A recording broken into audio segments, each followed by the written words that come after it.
Welcome to our channel.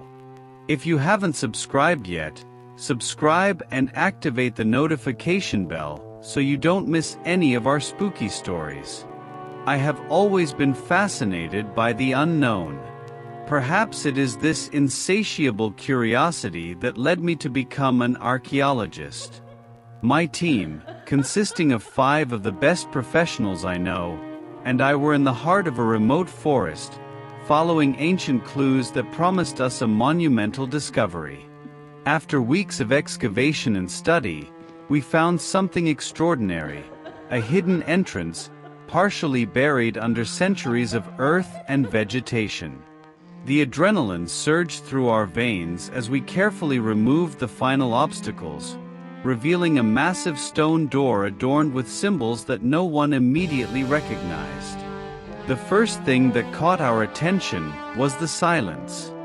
There was no sound of birds, nor the hum of insects. Just an absolute silence, almost deafening. With flashlights and equipment in hand, we prepared to enter. The air was heavy, charged with a humidity that seemed almost palpable. Once inside, the temperature dropped alarmingly, and we felt a collective shiver run down our spines. The walls of the crypt were covered in strange hieroglyphs, unlike anything I had ever seen. Even the most experienced among us, with decades of study in ancient languages, were perplexed. As we moved forward, we found broken artifacts and remnants of furniture, all dusty and worn by time, yet still impressive.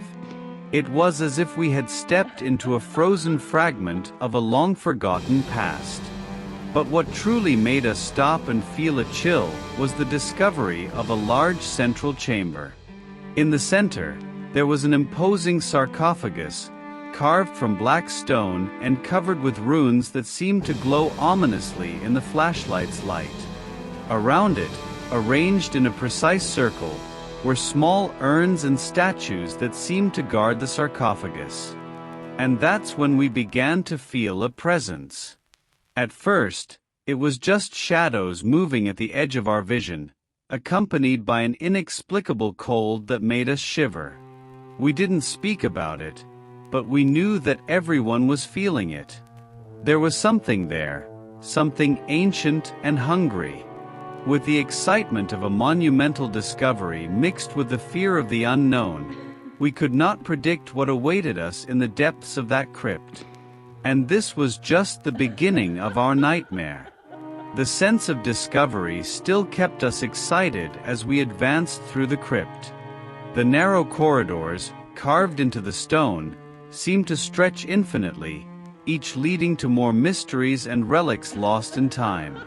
Our flashlights cast dancing shadows on the walls, creating shapes that seemed to move on their own.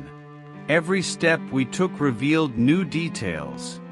There were inscriptions on the walls, in a language none of us could fully decipher. It was writing that seemed to pulse with a life of its own, as if it were alive. In some places, drawings showed figures involved in strange rituals, their expressions of pain and ecstasy forever frozen in stone. Deep down, we knew we were violating something sacred, but curiosity pushed us forward. It was then that we found the first sign that we were not alone. In the middle of a corridor, one of us, Dr. Harrison, stopped abruptly. His face was pale, his eyes wide. He swore he had heard whispers, voices speaking in a language he did not recognize. The sound seemed to come from all directions, echoing off the walls of the crypt.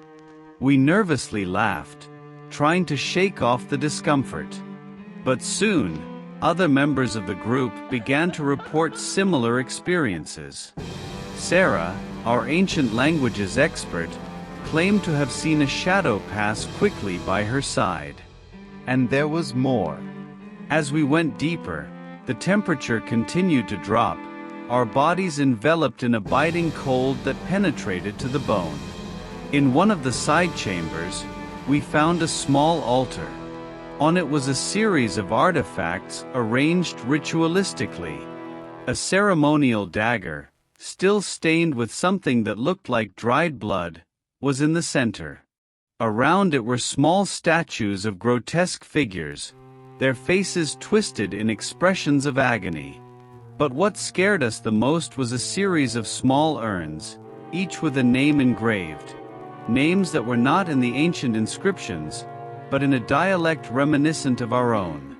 Something was terribly wrong. We felt a presence, a growing sense of being watched, of being hunted. The air was heavy, charged with an electricity that made our hairs stand on end. And then, at the end of one of the corridors, we saw a figure. It was motionless, almost indistinct in the gloom. When we pointed our flashlights at it, the figure vanished, as if it had never been there. We began to question whether we should continue, but the temptation to unravel the secrets of that crypt was irresistible. What we did not know was that with every step, we were drawing closer to the heart of the evil that resided there. And the spirits we disturbed were just beginning to show their wrath.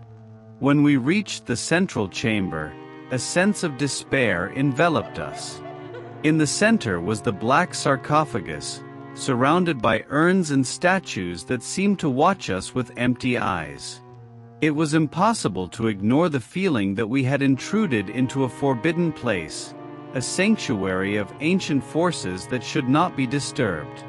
With trembling hands, we began to examine the sarcophagus. The runes covering it glowed ominously in the flashlight's light, as if they held terrible secrets. Dr. Thompson, our artifact specialist, was the first to touch the lid. Little did he know that this innocent gesture would be the catalyst for our nightmare. With a collective effort, we lifted the lid of the sarcophagus. The air around us seemed to become even colder, and a muffled sound, like a sigh coming from the depths of the earth, echoed through the chamber. Inside was a mummified body, wrapped in ancient rags, its empty eye sockets seeming to follow us. It was then that everything began to fall apart. The urns around the sarcophagus began to tremble, and the statues seemed to come to life, their inert forms twisting into grotesque movements. Suddenly, a gust of cold wind swept through us, momentarily extinguishing the flashlights and plunging us into complete darkness. When the lights came back on, we saw shadows moving around us. They had human shapes, but they were distorted, like reflections in a broken mirror. Voices began to whisper in our ears, words in an ancient language that none of us could understand, but which conveyed a sense of pure terror.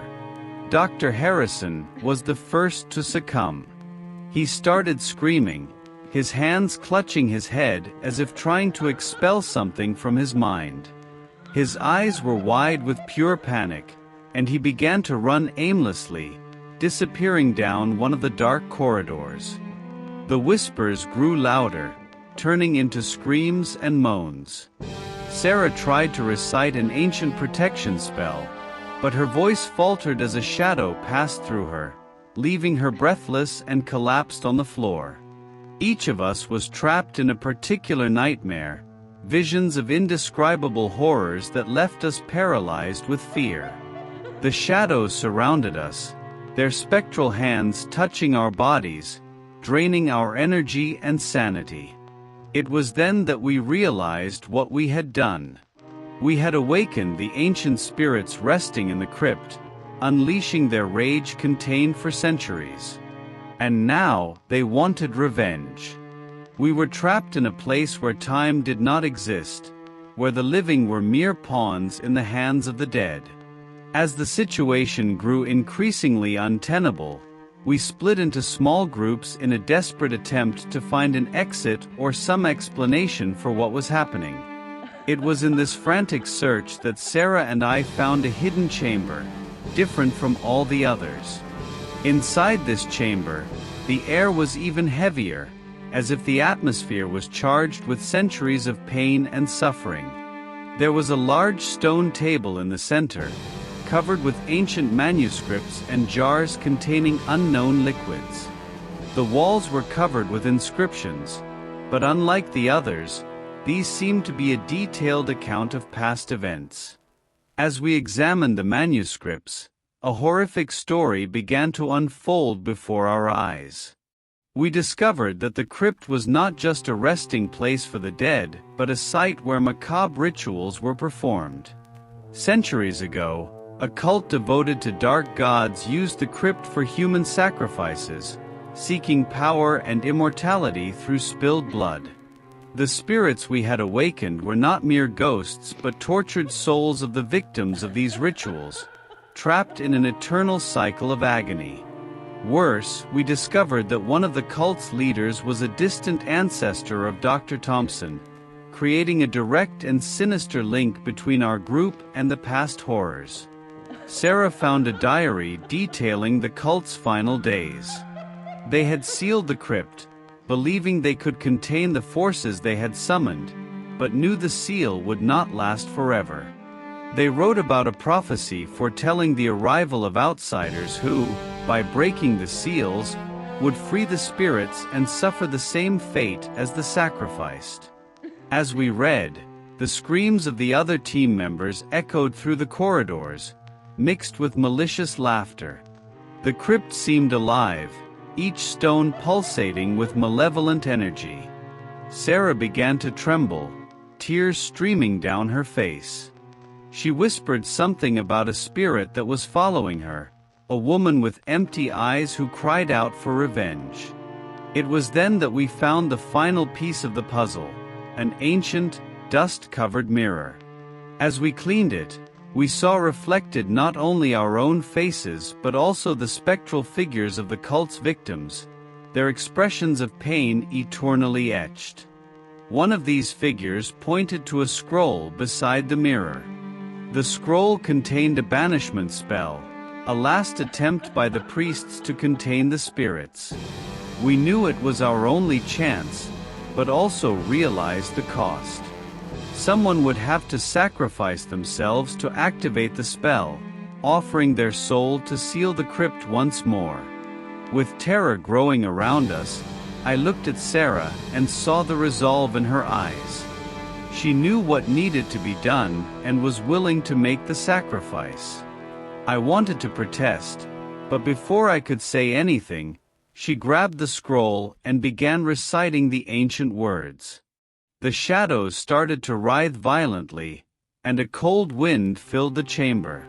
Sarah fell to her knees, continuing to recite even as the spirits attacked her, their nebulous forms trying to silence her.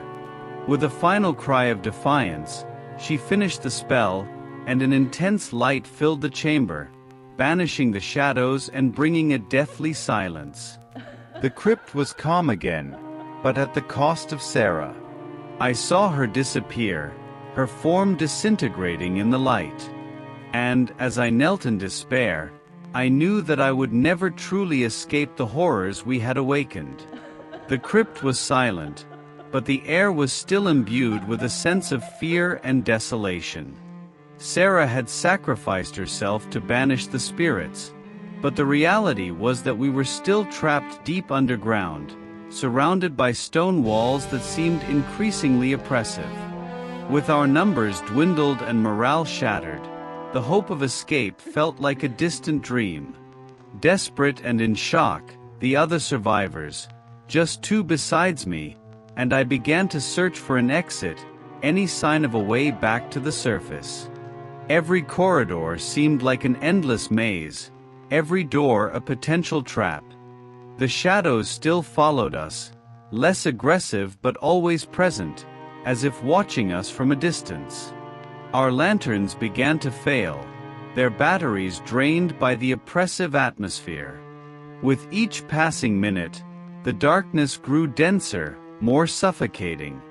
We felt the weight of Sarah's sacrifice, but also the weight of the lives we lost and the souls we disturbed. It was then that we found a hidden passage behind one of the statues. A steep staircase led upwards, perhaps our only chance of escape. With trembling hands, we began to climb, each step a struggle against exhaustion and fear. The staircase seemed endless, and with each step, the echo of our footsteps seemed to transform into distant wails. Finally, we reached an old wooden door, covered in moss and partially rotting.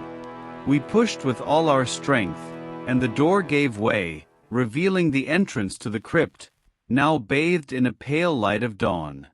The fresh, clean air was a shock to our senses, and for a moment, we just stood there, breathing deeply, savoring our freedom. But freedom came at a price. Looking back at the entrance of the crypt, I felt a familiar presence.